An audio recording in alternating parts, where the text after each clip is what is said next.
33 years ago, I received my call to serve as a missionary in the Utah Ogden Mission. Of course, coming from Europe, some local Utah traditions, like green jello with carrots and funeral potatoes, were a bit peculiar to me. However, I was deeply impressed by the devotion and discipleship of many of the saints, the sheer number of people attending church meetings, and the scale of fully functioning church programs.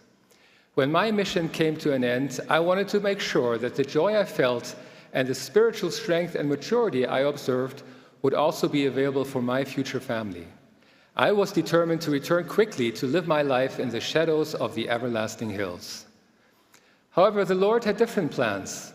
On my first Sunday at home, my vice bishop called me to serve as the young men president in our ward. Serving this wonderful group of young men, I quickly learned that the joy that comes from being a disciple of Christ has very little to do with the size of church meetings or the scale of programs.